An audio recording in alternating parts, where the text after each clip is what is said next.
ದಿಢೀರಾಗಿ ಆಗುವಂತಹ ಗೊಜ್ಜು ಅಥವಾ ಈ ಬಜ್ಜಿ ಇದ್ದಲ್ಲಿ ಊಟ ಸೇರ್ತಿಲ್ಲ ಅಂದವರು ಸಹ ಹೊಟ್ಟೆ ತುಂಬ ಊಟ ಮಾಡ್ತಾರೆ. ಹಾಯ್ ಹಲೋ ಎಲ್ಲರಿಗೂ ನಮಸ್ಕಾರ. ಜ್ಯೋತಿ ಪಾಕಶಾಲೆಗೆ ತಮ್ಮೆಲ್ಲರಿಗೂ ಸ್ವಾಗತ.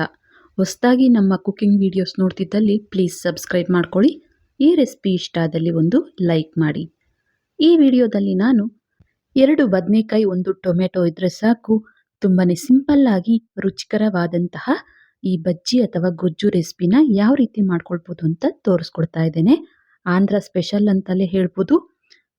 ದಿಢೀರ್ ಅಂತ ಮಾಡಿಕೊಂಡ್ರು, ತುಂಬಾನೇ ಸಿಂಪಲ್ ಆಗಿ ಮಾಡಿಕೊಂಡ್ರು ತುಂಬಾನೇ ಟೇಸ್ಟಿಯಾಗಿರುತ್ತೆ.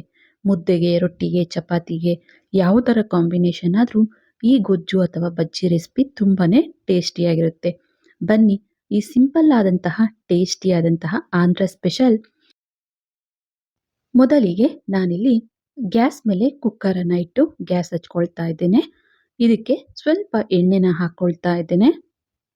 ಒಂದು 2ರಿಂದ 3 ಟೇಬಲ್ ಸ್ಪೂನ್ ಆಗುವಷ್ಟು ಎಣ್ಣೆನ ಸೇರಿಸಿ, ಎಣ್ಣೆ ಬಿಸಿಯಾದ ನಂತರ ಸ್ವಲ್ಪ ಸಾಸಿವೆ, ಹಾಗೆಯೇ ಸ್ವಲ್ಪ ಒಂದು 1/4 ಟೀ ಸ್ಪೂನ್ ಆಗುವಷ್ಟು ಜೀರಿಗೆ, ನಂತರ ಒಂದು 2ರಿಂದ 3 ಆಗುವಷ್ಟು ಹಸಿಮೆಣಸಿನಕಾಯಿನ ಈ ರೀತಿ ಉದ್ದಕ್ಕೆ ಕಟ್ ಮಾಡಿ ಸೇರಿಸ್ಕೊಳ್ತಾ ಇದ್ದೇನೆ.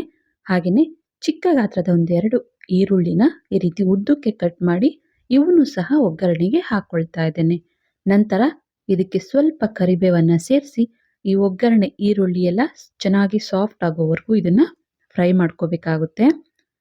ಖಾರಕ್ಕೆ ನಾವು ಇನ್ನು ಖಾರದ ಪುಡಿ ಹಾಕೋದ್ರಿಂದ ಹಸಿಮೆಣಸಿನಕಾಯಿನ ಸ್ವಲ್ಪ ಕಮ್ಮಿನೇ ಹಾಕೋಬೇಕಾಗುತ್ತೆ. ಈರುಳ್ಳಿ ಸ್ವಲ್ಪ ಈ ರೀತಿ ಫ್ರೈ ಆಗಿದ್ದೇನೆ. ಈಗ ಇದಕ್ಕೆ ಒಂದು ಅರ್ಧ ಟೀ ಸ್ಪೂನ್ ಆಗುವಷ್ಟು ಶುಂಠಿ ಬೆಳ್ಳುಳ್ಳಿ ಪೇಸ್ಟನ್ನು ಹಾಕ್ಕೊಳ್ತಾ ಇದ್ದೇನೆ. ಜಾಸ್ತಿ ಹೆಚ್ಚಾಗಿ ಹಾಕ್ಕೊಳ್ಳಿಕ್ಕೆ ಹೋಗಬಾರ್ದು. ಫ್ಲೇವರಿಗೋಸ್ಕರ ಸ್ವಲ್ಪ ಈ ಶುಂಠಿ ಬೆಳ್ಳುಳ್ಳಿ ಪೇಸ್ಟನ್ನು ಸೇರಿಸಿ ಮತ್ತೊಮ್ಮೆ ಚೆನ್ನಾಗಿ ಮಿಕ್ಸ್ ಮಾಡಿ ಈ ಶುಂಠಿ ಬೆಳ್ಳುಳ್ಳಿ ಪೇಸ್ಟ್ ಹಸಿ ವಾಸನೆ ಹೋಗೋವರೆಗೂ ಫ್ರೈ ಮಾಡ್ತೇನೆ. ಸ್ವಲ್ಪ ಈ ಶುಂಠಿ ಬೆಳ್ಳುಳ್ಳಿ ಪೇಸ್ಟನ್ನು ಸೇರಿಸಿ 1-2 ನಿಮಿಷಗಳ ಕಾಲ ಲೋ ಫ್ಲೇಮಲ್ಲಿ ಫ್ರೈ ಮಾಡಿದ ನಂತರ ಇದಕ್ಕೆ ಉದ್ದಕ್ಕೆ ಕಟ್ ಮಾಡಿರುವಂತಹ ಬಿಳಿ ಬದನೆಕಾಯಿನ ನಾನಿಲ್ಲಿ ಒಂದು 4 ಆಗುವಷ್ಟು ಹಾಕ್ಕೊಳ್ತಾ ಇದ್ದೇನೆ. ನೋಡ್ಬೋದು ನಾನಿಲ್ಲಿ ಯಾವ ಸೈಜಿಗೆ ಕಟ್ ಮಾಡ್ಕೊಂಡಿದ್ದೀನಿ ಅಂತ. ಈ ರೀತಿ ಬದನೆಕಾಯಿನ ಉದ್ದ ಬೇಕಾದ್ರೂ ಕಟ್ ಮಾಡ್ಕೊಳ್ಬೋದು, ಇಲ್ಲಾಂದಲ್ಲಿ ಸಣ್ಣದಾಗಬೇಕಾದ್ರೂ ಕಟ್ ಮಾಡ್ಕೊಳ್ಬೋದು. ಒಗ್ಗರಣೆಗೆ ಬದನೆಕಾಯಿನ ಸೇರಿಸಿ ಚೆನ್ನಾಗಿ ಮಿಕ್ಸ್ ಮಾಡಿದ ನಂತರ ಇದಕ್ಕೆ ಒಂದು 1/4 ಟೀ ಸ್ಪೂನ್ ಆಗುವಷ್ಟು ಅರಿಶಿನ ಸೇರಿಸ್ಕೊಳ್ತೇನೆ. ನಂತರ 10ರಿಂದ 12 ಎಸಳು ಬೆಳ್ಳುಳ್ಳಿನ ಸೇರಿಸ್ಕೊಳ್ತೇನೆ. ಹಾಗೆಯೇ ಚೆನ್ನಾಗಿ ಹಣ್ಣಾಗಿರುವಂತಹ 2 ದಪ್ಪ ಗಾತ್ರದ ಟೊಮೆಟೊನ ಸಣ್ಣದಾಗಿ ಕಟ್ ಮಾಡಿರೋದನ್ನ ಇದಕ್ಕೆ ಸೇರಿಸ್ಕೊಳ್ತಾ ಇದ್ದೇನೆ. ಈಗ ಇದಕ್ಕೆ ರುಚಿಗೆ ತಕ್ಕಷ್ಟು ಕಲ್ಲುಪ್ಪನ್ನ ಹಾಕ್ಕೋಬೇಕಾಗುತ್ತೆ. ಕಲ್ಲುಪ್ಪನ್ನ ಸೇರಿಸಿ ಚೆನ್ನಾಗಿ ಇದನ್ನ ಮಿಕ್ಸ್ ಮಾಡ್ಕೊಳ್ಳೋಣ. ಈ ಒಗ್ಗರಣೆ, ಟೊಮೆಟೊ, ಅರಿಶಿನ ಎಲ್ಲ ಮಿಕ್ಸ್ ಆಗೋ ರೀತಿ ಚೆನ್ನಾಗಿ ಇದನ್ನ ಮಿಕ್ಸ್ ಮಾಡಬೇಕಾಗುತ್ತೆ. ಈ ರೀತಿ ಮಿಕ್ಸ್ ಮಾಡಿ ಇದನ್ನ 1-2 ನಿಮಿಷ ಲೋ ಫ್ಲೇಮಲ್ಲೇ ಕುದಿಸ್ಕೊಳ್ಳೋಣ. ನೋಡಿ ಬದನೆಕಾಯಿ ಎಲ್ಲ ಚೆನ್ನಾಗಿ ಫ್ರೈ ಆಗ್ತಿದ್ದಾವೆ. ಮತ್ತೊಮ್ಮೆ ಇದನ್ನ ಈ ರೀತಿ ಚೆನ್ನಾಗಿ ಮಿಕ್ಸ್ ಮಾಡಿ ಈಗ ಇದಕ್ಕೆ ಒಂದು ಅರ್ಧ ಟೀ ಸ್ಪೂನ್ ಆಗುವಷ್ಟು ಧನಿಯಾ ಪುಡಿ, ನಂತರ ಒಂದು ಅರ್ಧ ಟೀ ಸ್ಪೂನ್ ಆಗುವಷ್ಟು ಅಚ್ಚಕಾರದ ಪುಡಿನ ಸೇರಿಸ್ಕೊಳ್ತೇನೆ. ನಂತರ ಇದಕ್ಕೆ ಸ್ವಲ್ಪ ಹುಣಸೆ ಹಣ್ಣನ್ನು ಹಾಕ್ಕೊಳ್ತಾ ಇದ್ದೇನೆ. ಚೂರಾಗುವಷ್ಟು ಹುಣಸೆ ಹಣ್ಣನ್ನು ಸೇರಿಸಿ ಸಣ್ಣದಾಗಿ ಕಟ್ ಮಾಡಿರುವಂತಹ ಸ್ವಲ್ಪ ಕೊತ್ತಂಬರಿ ಸೊಪ್ಪನ್ನು ಸೇರಿಸಿ ಮತ್ತೊಮ್ಮೆ ಇದನ್ನು ಚೆನ್ನಾಗಿ ಮಿಕ್ಸ್ ಮಾಡ್ಕೊಳ್ಳೋಣ.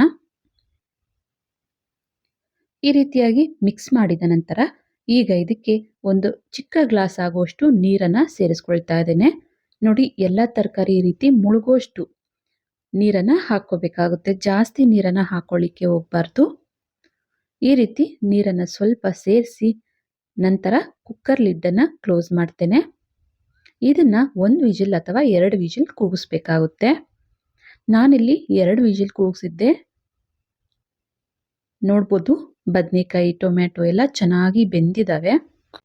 ನೀರನ್ನು ನಾನಿಲ್ಲಿ ಸ್ವಲ್ಪ ಕಡಿಮೆನೆ ಹಾಕ್ಕೊಂಡಿರೋದ್ರಿಂದ ನೀರನ್ನು ಬಸಿಯೋ ಅವಶ್ಯಕತೆ ಇಲ್ಲ.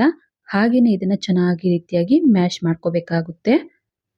ಈ ರೀತಿ ಮಸಿಯೋ ಕೋಲಿಂದ ಚೆನ್ನಾಗಿ ಮ್ಯಾಶ್ ಮಾಡಬೇಕು.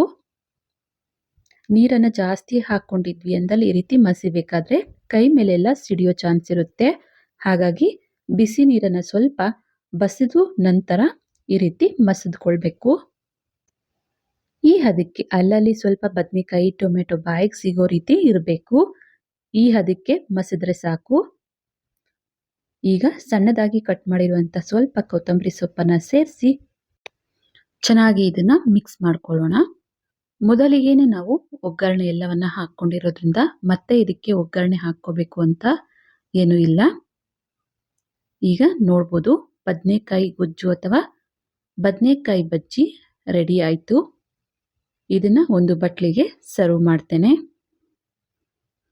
ನೋಡಿದ್ರಲ್ಲ, ತುಂಬಾನೇ ಸಿಂಪಲ್ ಆಗಿ ಟೇಸ್ಟಿಯಾದಂತಹ ಆಂಧ್ರ ಸ್ಪೆಷಲ್ ರೆಸಿಪಿ ಬದನೆಕಾಯಿ ಬಜ್ಜಿ ಅಥವಾ ಬದನೆಕಾಯಿ ಗೊಜ್ಜು ರೆಸಿಪಿ ಮಾಡುವ ವಿಧಾನ. ಈ ಗೊಜ್ಜು ಅಥವಾ ಬಜ್ಜಿ ರೆಸಿಪಿ ಮುದ್ದೆಗಂತೂ ತುಂಬಾನೇ ಟೇಸ್ಟಿಯಾಗಿರುತ್ತೆ. ಊಟ ಬೇಡ, ಊಟ ಸೇರ್ತಿಲ್ಲ ಅಂದವ್ರಿಗೆ ಈ ರೀತಿ ಮಾಡಿಕೊಟ್ರೆ ಹೊಟ್ಟೆ ತುಂಬ ಊಟ ಮಾಡ್ತಾರೆ.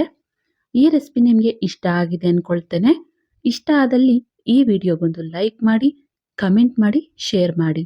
ಇನ್ನು ಯಾರೆಲ್ಲ ಸಬ್ಸ್ಕ್ರೈಬ್ ಮಾಡ್ಕೊಳ್ದೆ ವಿಡಿಯೋ ನೋಡ್ತಿದ್ದಲ್ಲಿ ಪ್ಲೀಸ್ ಸಬ್ಸ್ಕ್ರೈಬ್ ಮಾಡ್ಕೊಳ್ಳಿ. ಧನ್ಯವಾದಗಳು.